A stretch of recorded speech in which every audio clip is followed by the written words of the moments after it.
بسم اللہ الرحمن الرحیم۔ السلام علیکم۔ ہمارے چینل میں خوش آمدید۔ جب میں پیدا ہوا تو خاندان بھر میں بہت خوشی منائی گئی۔ پورے گاؤں میں مٹھائی بانٹی گئی۔ کوئی گھرانہ ایسا نہیں تھا جو ہمارے گھر مبارکباد دینے نہ آیا ہو۔ کچھ ہمارا خاندان بھی بڑا تھا، کچھ ویسے بھی سب کو بہت خوشی تھی۔ میرے ابا جان جو اپنی ڈھلتی عمر کے باعث اولاد نرینہ کی خواہش دل میں دبائے مایوس ہو چکے تھے، انہیں تو جیسے نئی زندگی ملی تھی، خوشی سے پھولے نہیں سماتے تھے۔ پچھلے 30 سالوں سے ہمارے خاندان میں کوئی لڑکا پیدا نہیں ہوا تھا۔ اس کی ایک وجہ تو دادی بتاتی ہیں کہ میرے دادا پر کوئی جن زادی عاشق ہو گئی۔ پھر نہ جانے ایسا کیا ہوا کہ پورا خاندان لڑکیوں سے ہی بھر گیا۔ ایک دن اچانک پیٹ میں درد اٹھا تو ڈاکٹر کے پاس لے گئے، جس نے چیک کرنے کے بعد بتایا کہ آپریشن ضروری ہے اور یہ لڑکی بن جائے گا۔ لیکن میرے والدین نے میرا علاج نہ ہونے دیا۔ یوں نہ میں مرد رہا اور نہ ہی عورت، ہجڑا بن بیٹھا۔ میں شرم کے مارے گھر سے باہر نہ نکلتا۔ ایک دن کسی کام سے باہر گیا تو ایک جنزادی نے میرا راستہ روک لیا۔ یہ اسی جنزادی کی اولاد میں سے تھی۔ اس نے مجھ سے کہا کہ مجھ سے شادی کر لو ورنہ۔ جب میں پیدا ہوا تو خاندان بھر میں بہت خوشی منائی گئی۔ پورے گاؤں میں مٹھائی بانٹی گئی۔ کوئی گھرانہ ایسا نہیں تھا جو ہمارے گھر مبارکباد دینے نہ آیا ہو۔ کچھ ہمارا خاندان بھی بڑا تھا، کچھ ویسے بھی سب کو بہت خوشی تھی۔ میرے ابا جان جو اپنی ڈھلتی عمر کے باعث اولاد نرینہ کی خواہش دل میں دبائے مایوس ہو چکے تھے، انہیں تو جیسے نئی زندگی ملی تھی، خوشی سے پھولے نہ سماتے تھے۔ ابا نے میرا نام مراد رکھا تھا کیونکہ ان کے دل کی مراد برائی تھی۔ پچھلے 30 سالوں سے ہمارے خاندان میں کوئی لڑکا پیدا نہیں ہوا تھا۔ اس کی ایک وجہ تو دادی بتاتی ہے کہ میرے دادا پر کوئی جنزادی عاشق ہو گئی۔ پھر نہ جانے ایسا کیا ہوا کہ پورا خاندان لڑکیوں سے ہی بھر گیا۔ شاید یہی وجہ تھی کہ میں سب کی آنکھوں کا تارا بنا رہتا، ہر کسی سے لاڈ اٹھواتا۔ کیا پھپھی کیا چچا سب ہی مجھ پہ چاند چھڑکتے تھے اور میری ہر فرمائش پوری کرتے تھے۔ میں شاید تھوڑا بدتمیز اور خودسر ہو جاتا، لیکن میری ماں کی تربیت نے ایسا ہونے نہیں دیا اور مجھے دین و دنیا دونوں کو ساتھ لے کر چلنے کی تلقین کی۔ خوبصورتی وراثت میں ملی تھی اور لاڈلا بھی تو تھا۔ تو 17 سال کے مراد کو نئی جوانی بہت دلکش لگنے لگی۔ جیسے جیسے بڑا ہوتا گیا مزید نکھرتا گیا اور بقول میری دادی اور امی کے میں گھبرو جوان بن گیا۔ زیادہ پڑھا لکھا نہیں تھا، بس گزارے لائق پڑھائی کی تھی۔ میں 7 بہنوں کا اکلوتا بھائی تھا جن کی کوئی اہمیت نہیں تھی۔ میں نے کبھی ابا کو ان کے ساتھ پیار سے بات کرتے نہیں دیکھا تھا۔ اماں پھر ماں تھی، جنم دیا تھا، وہ تو جان چھڑکتی کہ پرایا دھن ہے، کل کو جانے کیسے سسرال والے ملے۔ بڑی آپا سے لے کر چھوٹی تک سبھی گھر گھرستی میں ماہر تھیں۔ سینہ پرونا، کھانا، صفائی، کپڑے دھونا، ڈھیروں مہمان سنبھالنا، غرض کون سا کام تھا جو انہیں نہ آتا ہو۔ ابا اور دادا بہنوں بیٹیوں کو کچھ خاص اہمیت نہیں دیتے تھے، شاید اس لیے کہ ان کے خاندان میں عورت ذات کی تعداد بہت تھی۔ اماں البتہ پوری کوشش کرتی کہ بہنوں کو کہیں کوئی کمی نہ آئے۔ دھیرے دھیرے ان کا جہیز بنا رہی تھی تاکہ ان سب کی شادیاں بآسانی ہو سکیں اور دادا یا ابا کے کسی اعتراض کا نشانہ نہ بنے کہ اتنا پیسہ لگانا پڑ گیا۔ سال گزرتے گئے۔ اماں نے دادی کے ساتھ مل کر ساری بہنوں کے رشتے دیکھنے شروع کیے اور اپنی طرف سے دیکھ بھال کر سب بہنوں کی شادیاں کر دیں۔ یوں میری ساری بہنیں اپنے گھروں کی ہو گئیں۔ میں سب سے چھوٹا تھا، ویسے بھی ابا کہتے تھے کہ ابھی اس ذمہ داری سے دور رہو، زندگی کا مزہ لو، لیکن اماں چاہتی تھیں کہ وہ اپنی زندگی میں میرے سر پر صحرا سجائیں۔ اس مقصد کے لیے انہوں نے کافی لوگوں سے کہہ بھی رکھا تھا۔ ویسے بھی خاندان بھر سے لوگ رشتہ دینے کو تیار تھے۔ بہنوں کے بوجھ سے آزاد تھا۔ باپ دادا کی جائیداد کا اکلوتا وارث جس لڑکی پہ ہاتھ رکھتا وہ میری ہو جاتی، لیکن پتہ نہیں کیوں مجھے شادی کے نام سے خوف آتا تھا۔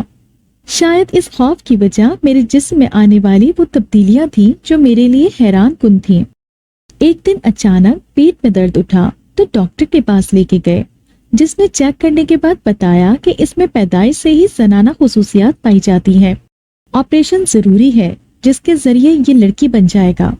لیکن یہ بات میرے ابا اور دادا کو منظور نہ تھی، کہ जिस के मर्द होने पे इतनी खुशी बनाई हो उसे औरत कैसे बच जाने दे, और जो जमाने भर में रुसवाई होती वो अलग थी।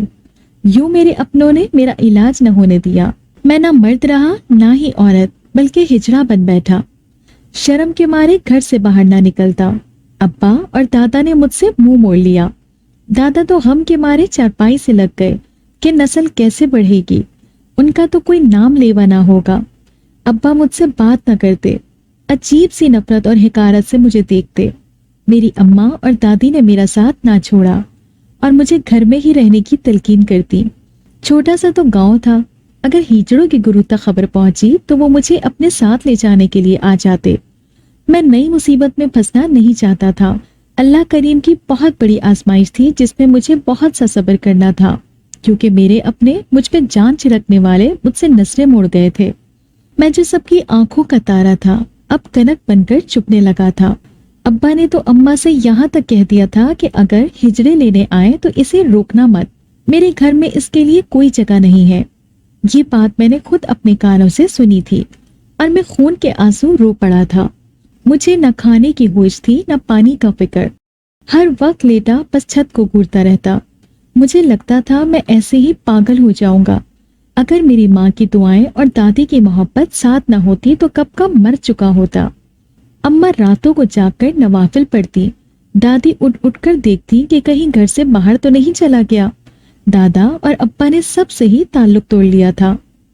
एक दिन जब अब्बा और दादा जमीनों पर गए हुए थे तो मेरी बहनें मुझसे मिलने आई।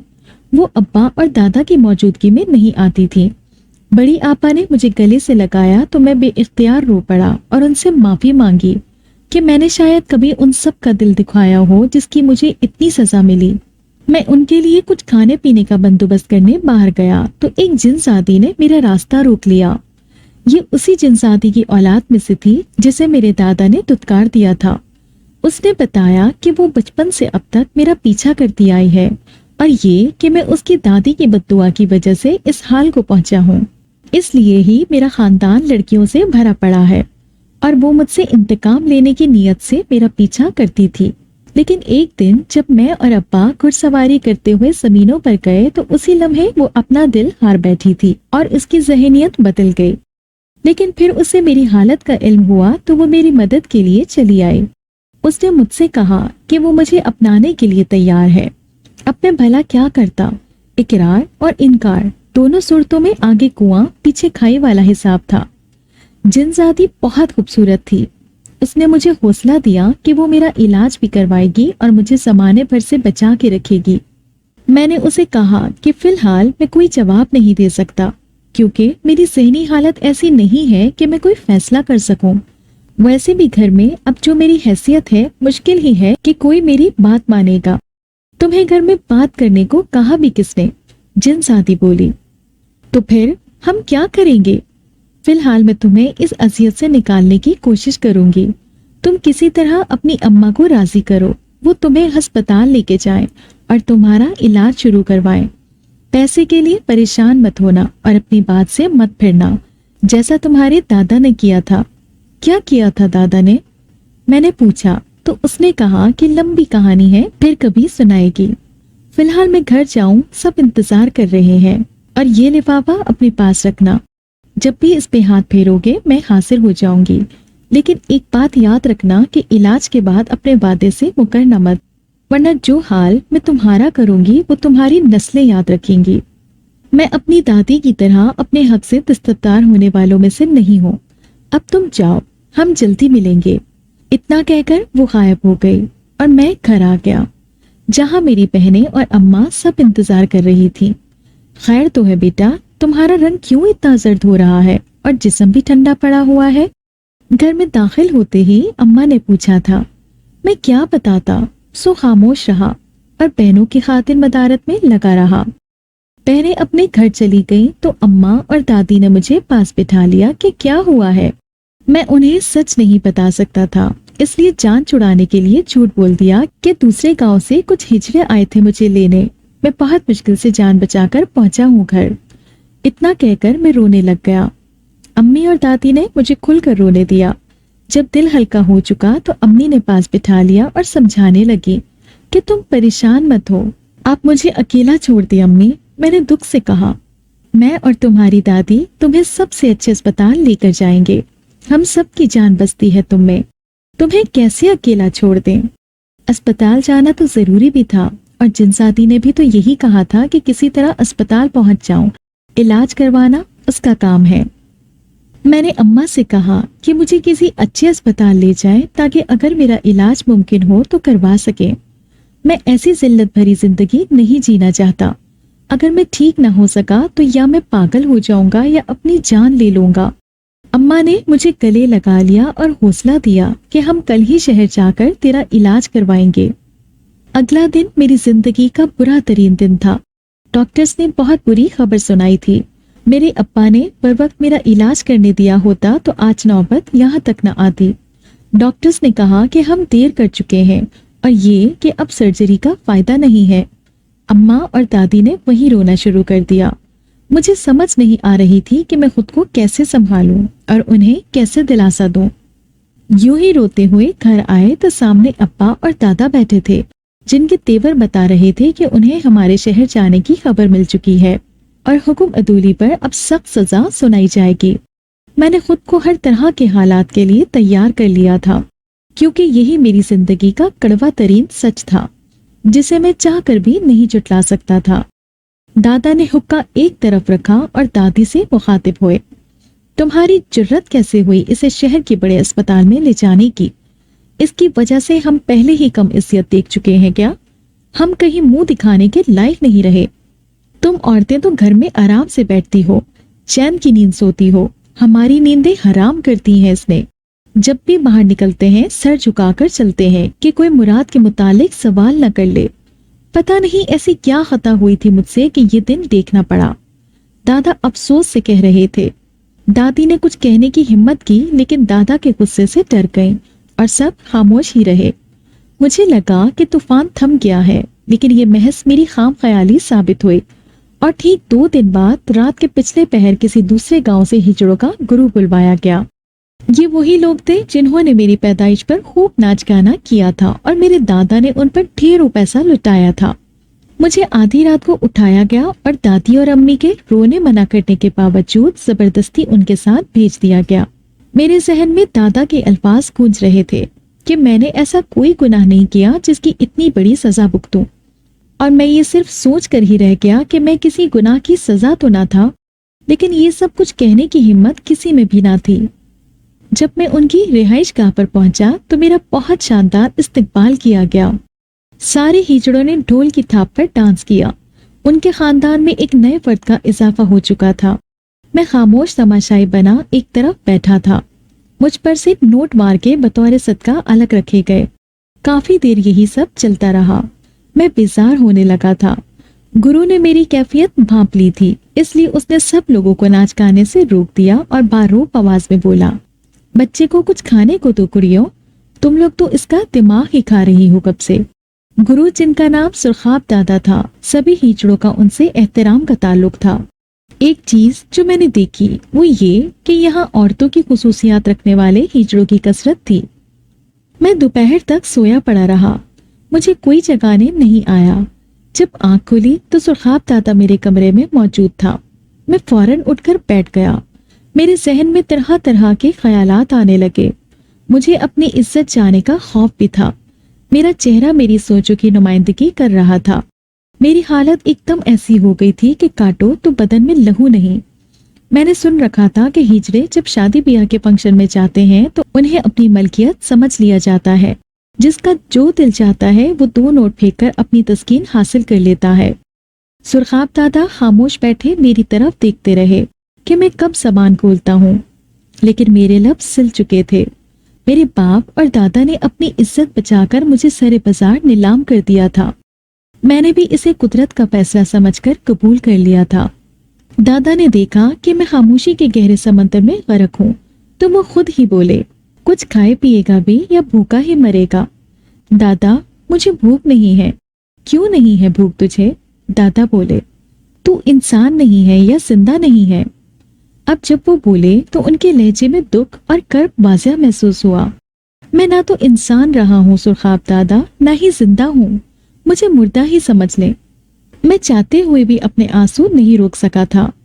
तुझे जितना रोना है रो ले, लेकिन एक बात याद रख, सुरखाब के पास जो भी आता है बहादुर बन के रहता है। हम नामुकम्मल हैं तो इसमें हमारा क्या कसूर है? बोल, बता ना, है कोई कसूर हमारा? नहीं ना, तो फिर हम क्यों खुद को सजा दें और जिंदगी गुजारना क्यों अजाब बनाएं? जब हम इस मामले में बेइख्तियार हैं तो हमें मुआशरे के खौफ से घर बैठने की जरूरत ही नहीं है। हम भी आम इंसानों की तरह सर उठाकर जिएंगे। सुरखाब दादा अपने ही धुन में बोले जा रहे थे और मैं गंग खड़ा उनकी बातों और सोच से मुतासिर हो रहा था कि ऐसे माहौल में भी ये शख्स कितनी मस्बत सोच रखता है। अभी हम बातें कर ही रहे थे कि पिंकी खाना लेकर आ गई। खाने की खुशबू ने मेरे 2 दिन की भूख को जगा दिया और मैंने सैर होकर खाना खाया। कुछ दिन यूं ही बेमकसद पड़े रहने के बाद मैंने अपने गुरु से बात करने का सोचा। गुरुजी, मुझे कुछ बात करनी है। अगर आप बुरा ना मनाए तो क्या मुझे बताएंगे कि मेरा यहाँ क्या काम है? मेरा मतलब है कि यहाँ सभी लोग कुछ न कुछ करते हैं, तो मैं क्या कर सकता हूँ? मेरे से में भी कुछ काम लगाइए। ना बेटा, अभी फिलहाल तो नहीं, गुरु ने कहा। क्यों गुरुजी? इसलिए कि फिलहाल तेरी माँ और दादी का गम ताजा है। हम तुझे डांस के लिए नहीं ले जा सकते, क्योंकि एक तो तुझे अभी नाचना नहीं आता, दूसरा तू वैसे भी शर्मीला सा लगता है, तो कैसे नाचेगा? और इर्द गिर्द के गांव के सभी लोग तुझे जानते हैं मुराद। जिन्हें नहीं भी इल्म उन्हें भी पता चल जाएगा। बाप दादा की अलग बदनामी होगी। फिलहाल तू घर में रहकर पिंकी के साथ घर के कामकाज देख लिया कर। लेकिन गुरुजी, मैं आप लोगों पर बोझ नहीं बनना चाहता। मैं अपना खर्च खुद उठाना चाहता हूँ। कर लेना तो खर्चा भी, गुरुजी बोले। अभी तू बस घर देख, तेरे लिए भी कुछ सोचते हैं। इतना कहकर गुरुजी चले गए। रात को कहीं प्रोग्राम था तो सभी बड़े शौक से तैयार हो रहे थे। गुरुजी ने भी नए कपड़े निकाले और अपनी तैयारी मुकम्मल करके बाहर आए। मुझे कुछ जरूरी हिदायत की कि दरवाजा ना खोलना और बाहर मत निकलना। उसके बाद वो सब लोग वहां से चले गए। पिंकी और मैं घर में अकेले थे। पिंकी खाना लेकर मेरे पास आई तो अजीब नजरों से मुझे देख रही थी। मुझे खौफ सा महसूस हुआ तो वो मेरा डर महसूस करके मेरे करीब हुई और कहका लगाकर हंसी। मुराद, तुम तो बहुत बुज़दिल हो। पिंकी की आवाज तब्दील हुई तो मैंने हैरानी से उसकी तरफ देखा। जिनज़ादी अब अपने असल रूप में मेरे सामने खड़ी थी। तो तुम पिंकी की शक्ल में मेरे पास थी? मैंने गहरी सांस ली थी। हाँ, तो तुम्हें अकेला कैसे छोड़ देती?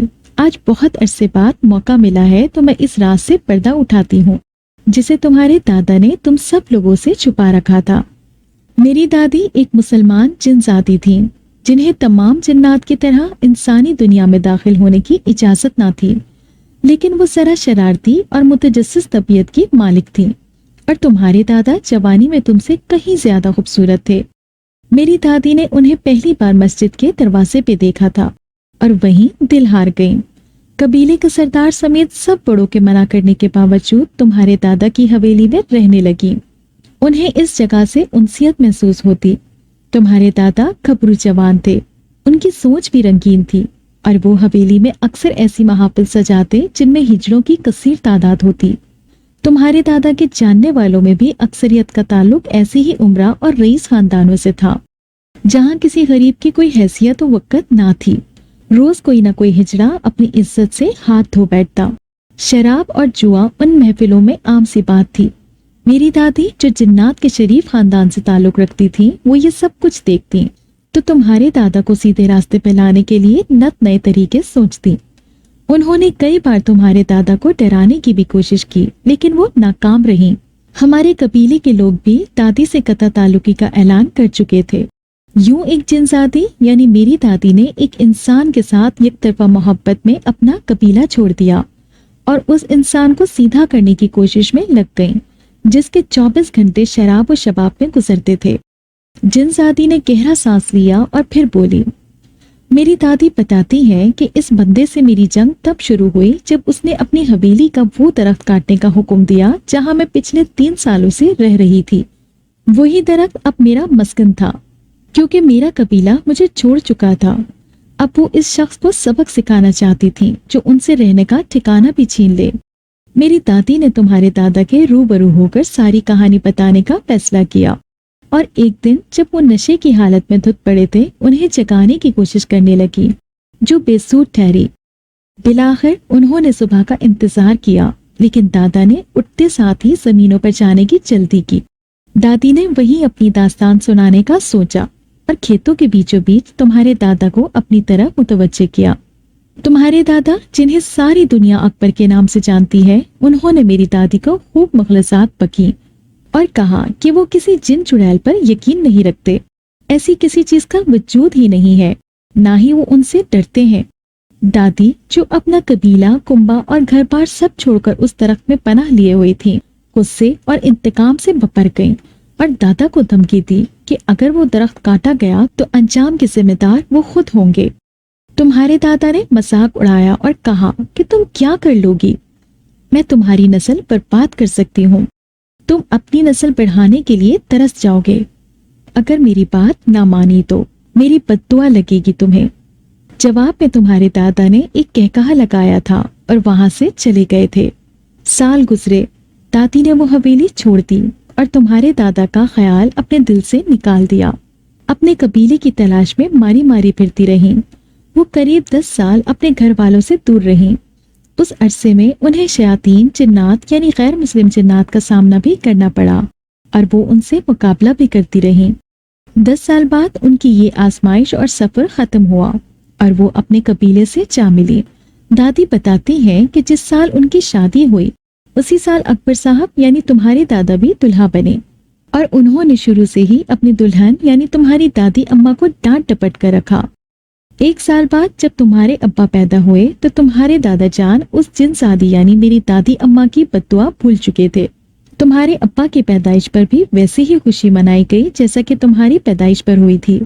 हिजड़ों को बुलवाया गया, जिनमें से कुछ बेचारे तुम्हारे दादा के अय्याश दोस्तों के हत्थे चढ़ गए और अपना सब कुछ गंवा बैठे, जैसे तुम आज अपनी इज्जत के डर से चुप कर बैठे हो। बिल्कुल वैसे ही तुम्हारे दादा और फिर अब्बा से सब लोग अपनी इज्जत के मारे डरते हैं और तुम्हें लगता था कि तुम्हारे बाप दादा के पूरी गांव में बहुत इज्जत है और लोग उनकी जायदाद की वजह से भी मरूब होते हैं। ऐसा कभी नहीं था। तुम्हारे दादा के बाद तुम्हारे अब्बा ने उनकी कुर्सी संभाली, यानी अपने बाप जैसे कामों में मुलव्विस हुए, वैसे ही दोस्तियां निभाई, बिल्कुल उन्हीं के तर्ज पे लोगों को हरासा किया और उनकी इज्जतों से खेलते रहे। जो कुछ तुम्हारे बाप दादा ने बोया है वो तुम्हें काटना ही पड़ेगा। मैं सिर्फ कोशिश कर सकती हूँ कि तुम्हें बचा सकूं, क्योंकि आज तुम जिस मकाम पे खड़े हो उसमें तुम्हारा कोई कसूर नहीं है। तुम किस्मत से नहीं लड़ सकते, ना ही कुदरत को कसूरवार ठहरा सकते हो। हाँ, तुम ये जरूर कर सकते हो कि अपनी हैसियत को कबूल कर लो और इसी को मद्देनजर रख के अब अपनी जिंदगी की नई शुरुआत करो, ताकि तुम्हें कुछ तकलीफ दमाजी की यादों से बाहर निकलने में आसानी हो। और हाँ, कुछ अरसे के लिए अपनी अम्मा और दादी को भूल जाओ। वो बहुत अच्छी खवातीन हैं, जिन्होंने तुम्हारी इतनी अच्छी तरबियत की है कि तुमने खूबसूरत तरीन लड़कियों के चुरमट में रहते हुए भी अपना दामन साफ रखा। पिंकी यानी वो जिनसादी शायद यूं ही सारी रात बोलती रहती, अगर बाहर दरवाजा जोरों से ना खटखटाया गया होता तो। मैंने आगे बढ़कर दरवाजा खोला तो गुरु के हाथों पर खून देखकर डर गया। गुरु ने मुझे एक तरफ होने का कहा। मैं जरा सा पीछे हटा तो क्या देखता हूँ कि एक ख्वाजा सिरा जो पिंकी और मेरी मामनत किया करता था घर के कामों में, उसे नीम मुर्दा हालत में 2 लोग उठाए अंदर ले जा रहे थे। शबनम की ऐसी हालत किसने की है सुरखाब दादा? तेरे बाप ने, और किसी की जुर्रत है कि मेरे साथियों को हाथ लगाए? गुरु गुस्से से बोले थे। तेरी बड़ी बहन के घर पहला बेटा हुआ है, इसलिए बुलाया था तेरे बाप ने हमें। शबनम की बस ये गलती थी कि जबान खोल बैठी उसके सामने। बस यही तो कहा कि कैसा बाप है जो सगी औलाद को रुलने के लिए छोड़ गया हमारे पास। इतना सुनने की देर थी कि बस तेरा बाप तो हो गया शुरू। वो गालम गलोच की कि खुदा की पनाह, जब दिल नहीं भरा तो शबनम को मारना शुरू कर दिया और अपने नौकरों से जूते लगवाए मेरी फूल सी शबनम को। इतनी खुशी से तैयार होकर गई थी, इसे क्या पता था कि यूं अतमवा करके छोड़ेगा तेरा बाप। मैं शर्मिंदगी के मारे कुछ बोल ही नहीं सका, क्योंकि गुरु के लहजे में नमी को महसूस कर सकता था। सबके चेहरे बुझे हुए थे। मैंने खामोशी से उठ जाना ही बेहतर समझा और वहां से अपने कमरे में चला आया। सारी रात सोचते हुए गुजर गई कि जिंदगी किस मोड़ पर ले आई है, आगे क्या करना है और बकिया जिंदगी कैसे गुजरेगी, माँ और दादी से कभी मिल भी सकूंगा या नहीं। इन्हीं सोचों में मगन था कि जाने कब नींद की वादी में उतर गया। सुबह रोने की आवाजों पर उठा तो एक और बुरी खबर मेरी मुंतजिर थी। शबनम का फजर के वक्त इंतकाल हो गया था और ठीक उसी लम्हे मैंने सोच लिया था कि मुझे अपनी बाकी जिंदगी कैसे गुजारनी है। मैं वहां से फरार नहीं होना चाहता था, मुझे अब यही रहना था अपनी मौत तक। लेकिन मुझे अपनी जिंदगी को करामत बनाना है, ये सोच मेरे जहन में जड़ पकड़ चुकी थी कि मुझे अपने जैसे लोगों के लिए कुछ करना है और उसके लिए मुझे सुरखाब दादा समेत इस जिनजादे की मदद की भी जरूरत थी। इसलिए शबनम के जनाजे से फारिग होने के बाद मैं पिंकी के पास चला आया और उससे अपनी कम्युनिटी के लिए एक तंजीम बनाने के सिलसिले में मदद मांगी। एक ऐसी तंजीम जो हम जैसों का दिफा कर सके, हमें तहफ़्फ़ुज़ दे और हमारे हुकूक ले सके। जब जरूरत पड़े तो बिला झिझक हम सबकी मदद करे, चाहे वो इखलाकी लिहाज से हो या माली लिहाज से या फिर जानों का तहफ़्फ़ुज़ हो। आखिर हम भी सब लोगों की तरह के इंसान हैं। हमें तो पुलिस की तरफ से भी तहफ़्फ़ुज़ की बजाय हिकारत और फिक्रे सुनने को मिलते हैं। आज से हम अपना तहफ़्फ़ुज़ खुद करेंगे। जोश से नहीं, होश से काम लो मुराद, जिनजादी बोली। तुम्हें सुरखाब दादा से मशवरा करना चाहिए। जहाँ तक मुमकिन हुआ मैं मदद करूंगी, लेकिन हमारी कुछ हुदूद हैं, हम उन्हें नहीं तोड़ सकते, वरना कबीला हमें निकाल देता है।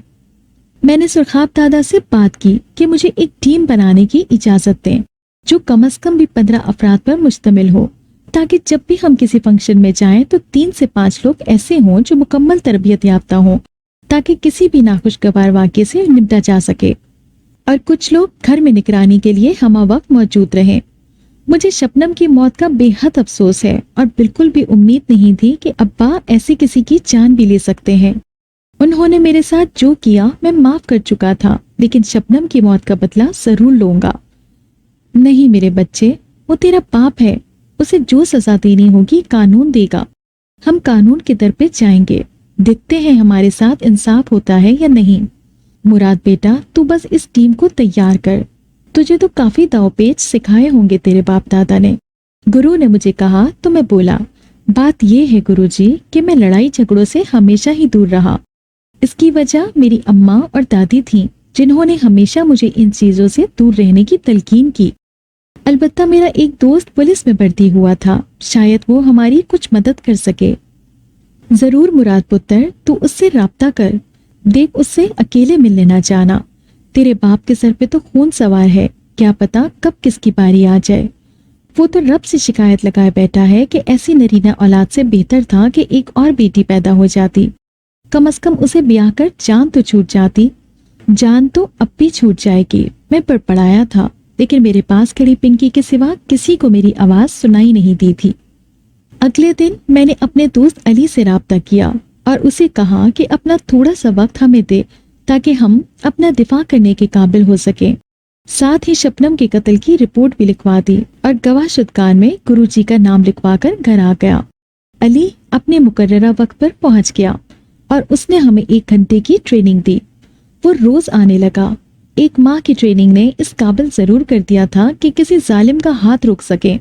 शबनम का मर्डर केस लेने पर वैसे भी अली का ट्रांसफर कराची में कर दिया गया, ताकि ये केस फाइलों में ही दब जाए और कोई इंक्वायरी ना हो सके। कुछ दिन बातें करने के बाद लोग भी भूल जाते हैं। इस वाकये को भी भूल गए थे, मगर मैं कुछ नहीं भूला था। मैंने 15 लोगों की टीम तैयार की, जिन्हें पिस्तौल चलाने समेत लड़ाई की कुछ ट्रिक्स आती थीं। इस सारे अरसे में पिंकी खामोशी से अपने कामों में लगी रहती। उसने मुझसे किसी किस्म की बात नहीं की थी, जो बहरहाल मुझे अजीब लगा था। जब अपनी टीम मुकम्मल कर चुका तो पिंकी से पूछा कि वो इस मामले में क्यों खामोश है। जवाब में एक और बुरी खबर मेरी मुंतजिर थी। मेरी दादी का इंतकाल हो चुका था और अम्मा को फॉलेज का अटैक हुआ था। मेरे लिए दुआ करने वाले हाथ मफलूज हो गए थे। मेरे लिए रोने वाली आंखें अब खुश्क थीं। मैंने बेकरार होकर गुरु से अस्पताल जाने की इजाजत मांगी थी। सुरखाब दादा जानते थे कि मैं अपनी अम्मा और दादी से कितनी मोहब्बत करता हूँ, इसलिए उन्होंने मुझे माँ की अयादत के लिए भेज दिया। अस्पताल पहुंचा तो वहां अप्पा और दादा नहीं थे। मेरी बहनें थीं जो एक लंबे अरसे के बाद मुझसे मिलकर खुश हो गई थीं कि कम से कम मैं जिंदा तो हूँ।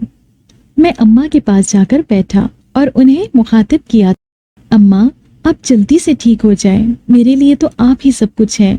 इतने सालों बाद देखा है, मैं तरस गया हूँ अम्मा, अब आपसे दूर नहीं रहना चाहता। फौरन मेरे जहन में एक ख्याल आया। आपा से मशवरा किया कि मैं अम्मा को साथ ले जाऊं, अपने पास रखूं और उनकी हर तरह से खिदमत करूं। अब्बा और दादा ने उनका जैसे ख्याल रखना है वो अंदाजा है मुझे। मैंने गुस्से से कहा, आपा चुप थीं, क्या कहती? अब्बा ने उन्हें कभी इस काबिल समझा ही कब था कि वो किसी मामले में बोल सके, सो वो खामोश रहीं और मैं डॉक्टर से मिलने चला गया। जरूरी तफसीलात और एहतियाती तदबीर जानने के बाद मैंने अम्मा को गाड़ी में बिठाया और अपने साथ गुरुजी के पास ले आया। जब अब्बा को पता चला तो वो गुस्से से आग बगोला हो गए और उन्होंने दादा को भी बता दिया कि मुराद अपनी माँ को अस्पताल से लेकर चला गया है।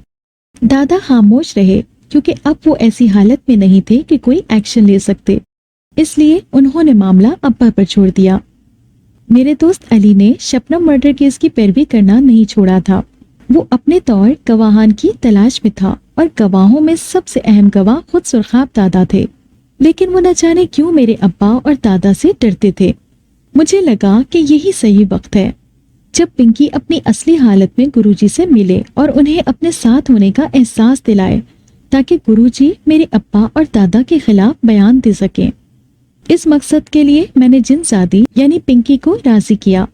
उसे भी इल्म था कि एक जिन और इंसान का मिलाप नामुमकिन है, इसलिए उसने अपने जज्बात मुझसे छुपा लिए थे।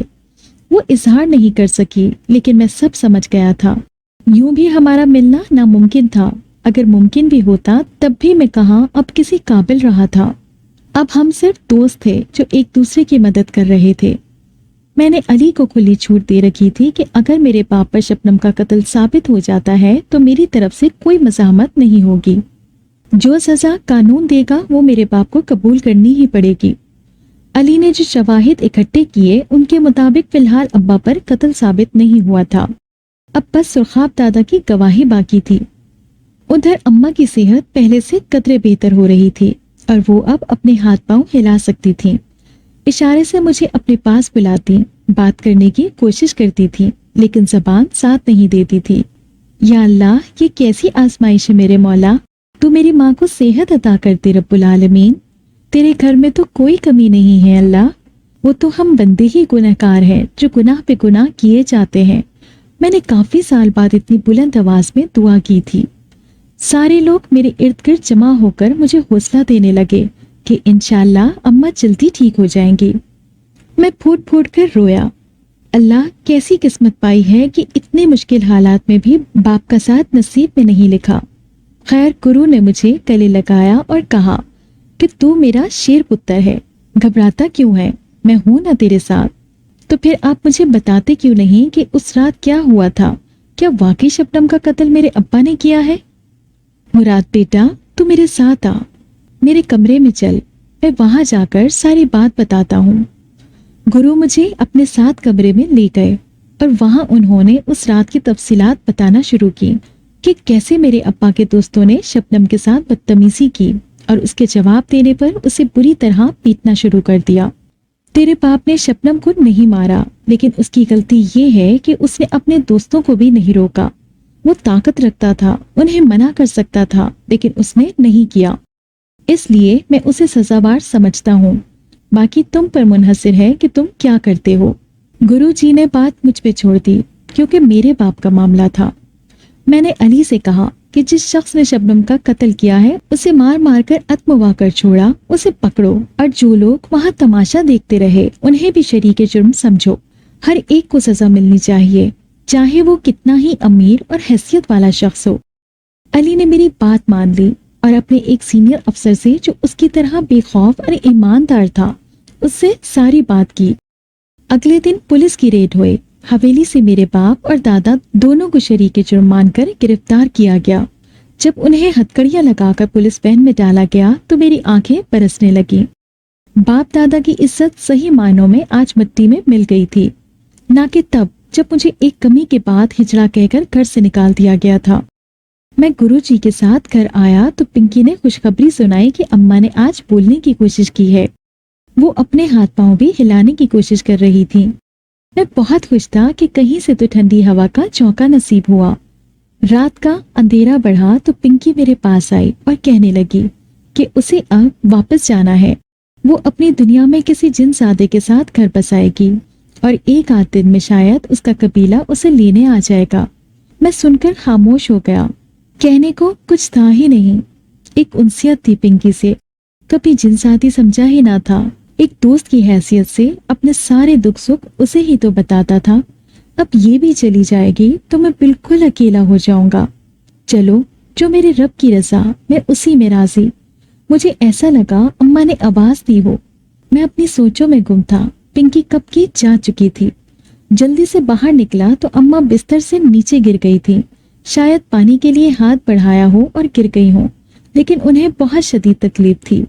मैंने शहर के सबसे बेहतरीन डॉक्टर को बुलाया और अम्मी का तफसीली चेकअप करने के बाद डॉक्टर बोला कि आपकी वालदा बेहतरी की तरफ जा रही हैं। उम्मीद है जल्दी रिकवरी की तरफ जाएंगी।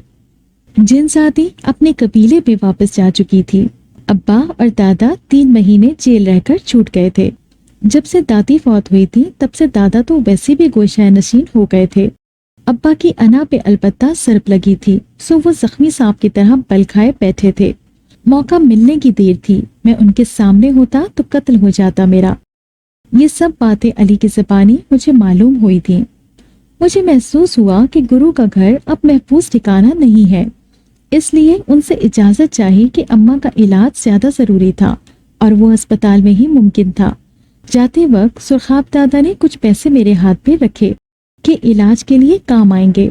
मैं उन्हें अलविदा कहकर चला आया। अम्मा को अली की गाड़ी में बिठाकर एक बार फिर अस्पताल की जानिब रवां दवा था। मुझे इल्म न था कि अब्बा मेरा पीछा कर रहे हैं। जब अस्पताल पहुंचे तो एक नई आजमाइश मेरी मुंतजिर थी। अब्बा अम्मा को साथ ले जाने के लिए आए थे। बड़ी मुश्किल से माँ को अस्पताल की इमरजेंसी में दाखिल करवा के मैं बाहर आया तो अब्बा ऊंची आवाज में बोलना शुरू हो गए। गालम गलोच की और उन्हें जेल भेजने के जुर्म में संगीन नताइज की धमकियां दी। अंदर मेरी माँ अपनी जिंदगी की जंग लड़ रही थी। बाहर में सर झुकाए अपने सगे बाप के मुंह से कत्ल की धमकी सुन रहा था। आंसू मेरे दिल पे गिर रहे थे कि ये वही बाप है जो मुझसे एक लम्हा दूर नहीं रह सकता था, जिसने मुझे इतनी मोहब्बत से रखा था। सिर्फ एक कमी के बायस मैं कैसे उसके लिए इतना बुरा हो गया कि ये मेरा वजूद ही खत्म करने पे तुला है। अब्बा धमकियां देते हुए वहां से चले गए।